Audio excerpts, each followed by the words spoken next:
picture this. You wake up and it is pitch black. Like not just dark, but this absolute suffocating absence of light. Oh, that is terrifying right out of the gate. Right, and before you even open your eyes, you feel this freezing cold that hasn't just touched your skin. It's settled into your deep tissue with this quiet, heavy patience of something that intends to stay.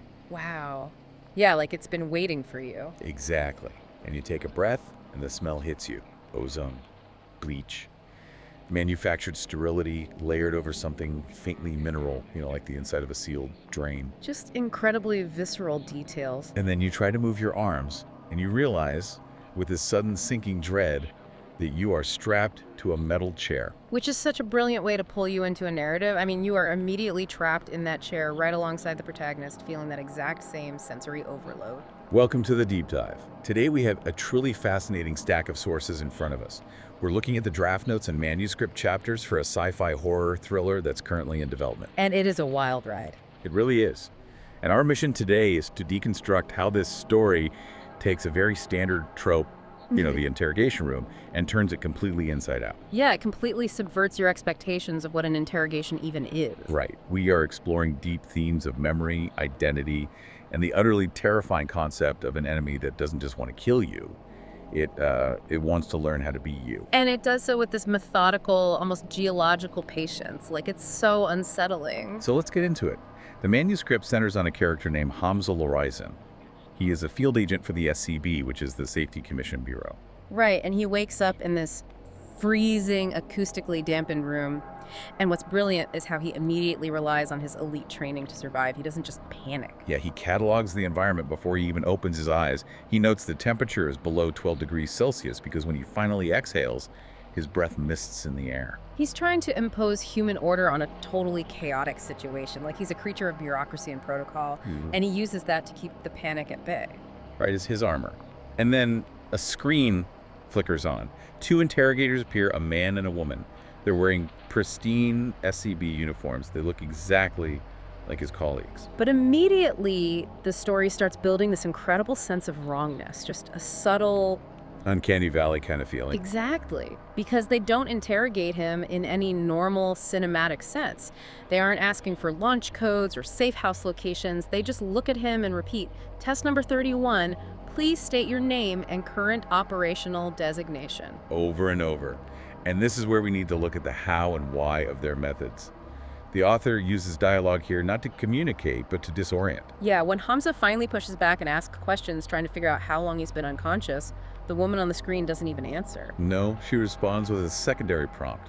She asks if he is experiencing phantom hunger. Which stopped me in my tracks when I read it. I know, right? Phantom hunger. Yeah. What does that even mean in this context? It's a chillingly specific detail. Phantom hunger implies a sense of biological need that doesn't correspond with his actual caloric state. Like when you feel hungry just because you looked at a clock and saw it was noon, even if you just ate. Precisely. They aren't asking if he needs food. They are testing if he's merely performing the act of hunger based on internal programming. Wow. It's as if they're studying a biological machine, trying to figure out which of his responses are genuine deficits and which are just software routines. That is so unsettling. So Hamza pushes back harder. He invokes Protocol Section 7B13. His safety blanket. Exactly. It's his bureaucratic legal right to contact his handler. It's his shield. He's telling them, I know the rules, you have to follow the rules. But the interrogators, they completely ignore it. They act as if his legal protocol simply doesn't compute. They sit with this liquid stillness. It's as if he spoke a language they understand phonetically, but the underlying concept of a rule just doesn't apply to them. Which is terrifying. Think about why humans rely on rules. We use bureaucracy to feel safe, to create predictable boundaries. Hamza is throwing human boundaries at something entirely inhuman. And this is where the physical sensory details elevate the horror. Hamza is shivering. His breath is turning to thick mist in the air. But he realizes the two interrogators on the screen haven't exhaled. Not once. Yeah, in a freezing room, there is absolutely no condensation coming from their mouths. Which shatters the illusion that they are just SCB officers on a video feed. And then there's the sound. Hamza hears this wet, biological click coming from behind him in his cell. Ugh, that sound design in the text is so gross. It sounds like a large knuckle rolling in a joint. But it's coming from a corner of the room where there are no speakers, no screens. So, okay, let's unpack this. Let's do it. Waking up in this room is like waking up inside a glitching software program. It is terrifying because Hamza has all this elite training. He knows the logic of his world. But his human rulebook is completely useless against an enemy that doesn't play by human rules. I like that analogy of glitching software, but let's take it a step further. The software isn't glitching, it is processing. Oh, interesting. How so? The horror here stems from the tension between Hamza's undeniable human biological reality, his hunger, his cold, the concussive pain in his head, and the algorithmic mimicry of his captors. Right. Look at the pacing of their dialogue. When Hamza deviates from the script, like when he yells or demands a lawyer, they take a 1.5-second pause before continuing. Wait, like a literal loading screen. Exactly like a loading screen. They aren't interrogating him for tactical information. If they wanted codes, they'd torture him. Instead, they are recording him. To what end, though? They are running a simulation over and over 31 times so far to capture his authentic human reactions. They're observing the lag time of his eye movements, the microscopic flinch when he's angry versus when he's scared. So they're building a physical vocabulary of humanity. Yes. But if physical deprivation and repeating questions isn't the point, how do they actually extract the data they need? Because keeping him in a chair surely isn't enough. And that brings us to the visual test. The narrative shifts from physical confinement to cognitive violation. Right, the lights in the room blaze to full power, surgical and blinding. The restraints unlock from his wrists. And the interrogators are no longer on a screen. They are sitting directly across from him at a metal table. The physical trap becomes a mental maze. They hand him folders containing 16 slides, each with a grid of 6 photographs. His task is to identify the anomaly in each set. Specifically, Anomaly 990B, which the source material calls a skinwalker, a mimicry-type entity. Imagine taking a test where your life depends on finding the subtle wrongness in a picture. It's pure anxiety. Right, and it starts off almost comfortably for him. Slides 1 through 3 are easy.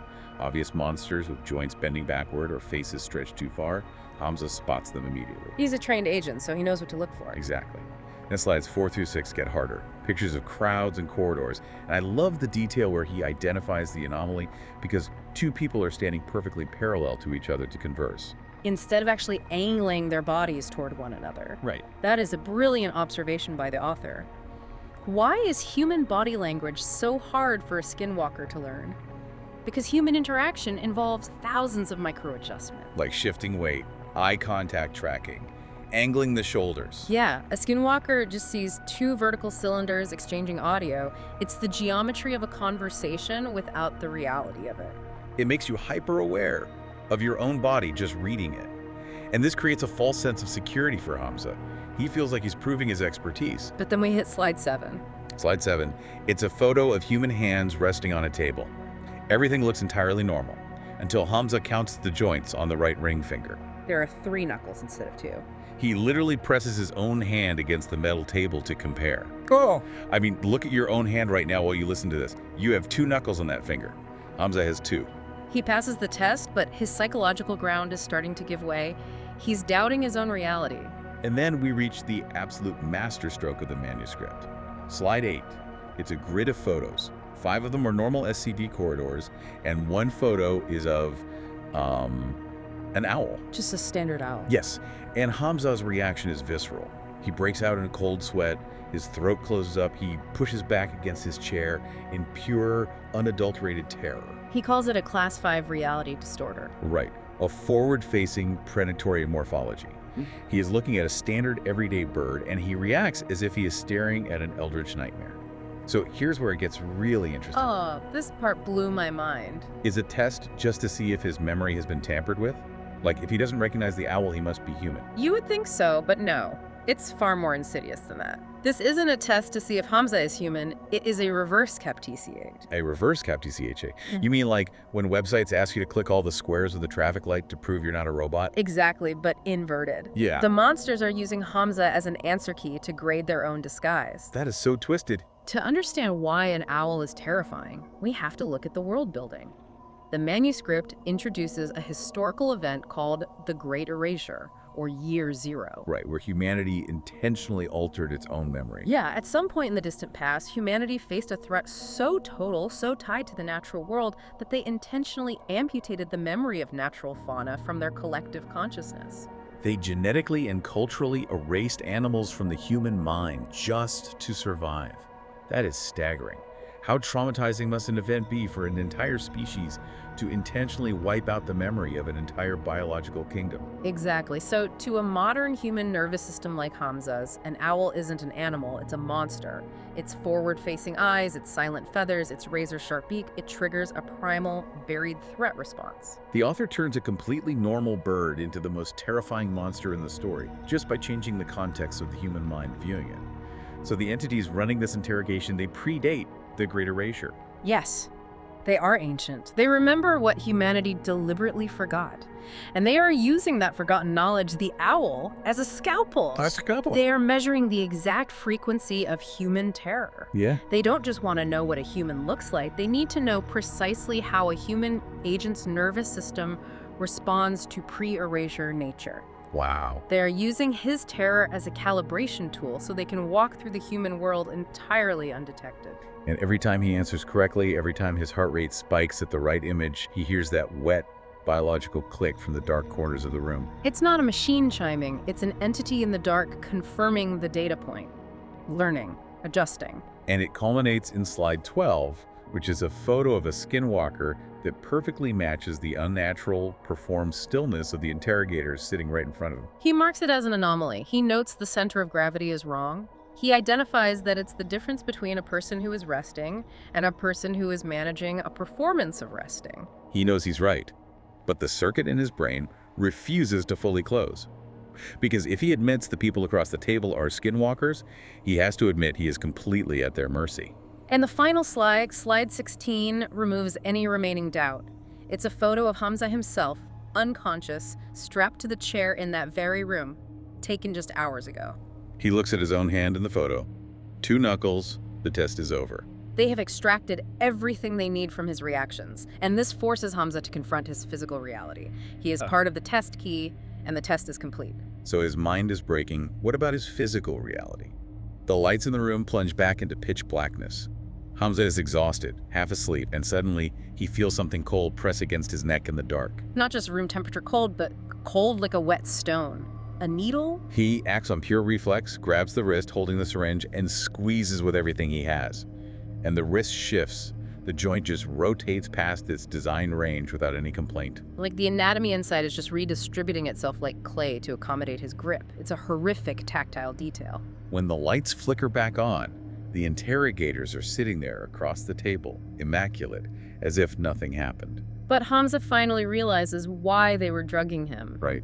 The syringe wasn't for truth serum. It wasn't a sedative to keep him compliant. It was designed to keep his thoughts soft and shifting. So he couldn't connect the dots. Exactly. It was a chemical blocker meant to maintain a specific level of cognitive disorientation, so the deduction circuit in his brain could never quite close. But the drug is wearing off. He's building a tolerance. Test 40 begins, and Hamza decides he isn't going to play along anymore. Good for him. He pulls out a battered cigarette from his uniform, lights it, and blows the smoke directly across the table at the interrogators. Which is such a brilliant improvisational use of his environment. He isn't being defiant just to look tough. Yeah. He's doing analog hacking. I love that phrase, analog hacking. Yeah, he is running his own diagnostic test on them. Yes, because the smoke washes right over their faces. It gets in their eyes, their noses, and they don't even flinch. There's no micro-expression, no watering eyes, no pulling back. Because their sensory systems don't process the difference between breathable air and smoke. They only mimic breathing. They don't actually rely on oxygen. And he watches the woman write on her notepad, and through the haze of the smoke, he finally sees the strengths. That realization moment is incredible. As she moves her pen, her shoulder joint catches up to her arm movement a beat too late. It elongates like a root system under the skin. He realizes she isn't a human with a skeleton. She is an entity managing the performance of a human skeleton. And that leads to the ultimate devastating realization. Hamza didn't fail his mission at Gate 3. He succeeded. He tracked the anomaly, he identified it, but he was too late. The skinwalkers haven't just infiltrated the sector, they've entirely consumed it. They own the infrastructure. They are the interrogators. They are the facility. He is completely surrounded. So what does this all mean? Hamza knows he is doomed. There is no rescue coming. The realization hits him, and suddenly his suppressed memories fled back. Yeah, the human element finally breaks through the protocol. Out of nowhere, he remembers his 7-year-old daughter, Senna. She thinks he just works in administration. She even drew him a birthday card with a man sitting at a desk next to a small potted plant. It's so sweet, but so tragic. In the middle of this nightmare, staring at ancient mimicking monsters, why does his mind go to a child's drawing of a plant? It's a profound thematic anchor. Think about the triad of nature we have in the story. Okay. You have the predatory fake nature of the skinwalkers. You have the terrifying, repressed true nature represented by the owl. And then you have the plant, innocent, domesticated nature. Oh, wow. I didn't even think about that contrast. Yeah, the drawing of the plant grounds him in his humanity. It represents everything pure and fragile that still exists outside of this room. Hamza doesn't panic. The biological markers of fear are there. His heart is racing, his cortisol is spiking, but his love for his daughter holds firm. So he takes action. He reaches into his jacket collar. There is a concealed conductive wire, a one-way burst transmission device. A dead man's switch, basically. Right. He triggers it and calmly records a message warning the SCB that Gate 3 is compromised, that the infiltration density is massive, and that all personnel should be assumed replaced. He knows the transmission might not even make it out of the facility. They probably control the relays. But it is an act of supreme defiance. His transmission isn't about saving his own life. He knows that's over. It's about preserving the boundary of humanity for Senna. He is fulfilling his duty to the very end, imposing order one last time. And as he finishes the transmission, the room's lights blaze to absolute full power. No more flickering, no more shadows hiding the corners, and the room is completely packed. Dozens of them. Standing along the walls, in the corners. Some are half-formed, just rough geometric approximations of human bodies still deciding what they intend to be. They have been standing there in the dark the entire time, just watching him. Observing the analog hack with the cigarette, listening to his heartbeat, learning. The interrogators are standing at the table, and they smile. But the smile keeps going. The skin at the corners of their mouths turns white, stretches, and audibly tears to accommodate this impossible width, revealing teeth that are absolutely not human. And the text explicitly notes that this tearing isn't damage, it is an accommodation. The entities are finally making room for a smile they had always intended to produce. Oh, that's deeply disturbing. They are smiling because they finally got what they wanted. Not his name, not his rank.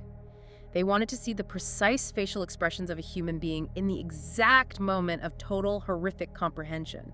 The puzzle is complete. It gives me chills just thinking about it. He is out of options.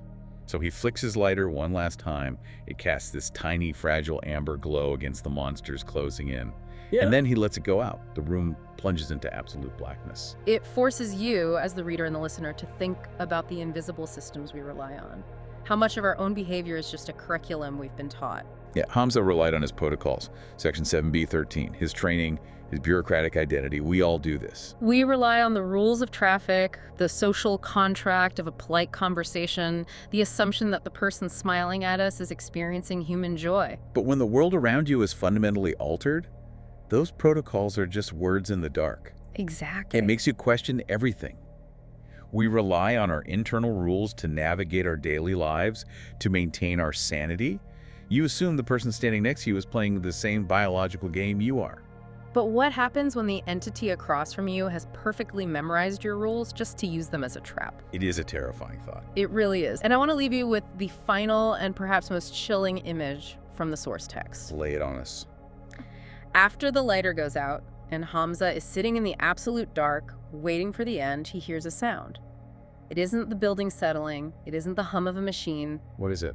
It is one of the entities standing somewhere in the blackness, patiently practicing an animal noise. Oh. It stops, it starts, it adjusts its throat, searching for the correct shape of a sound it has never organically made. And the thought I want you to mull over today is this.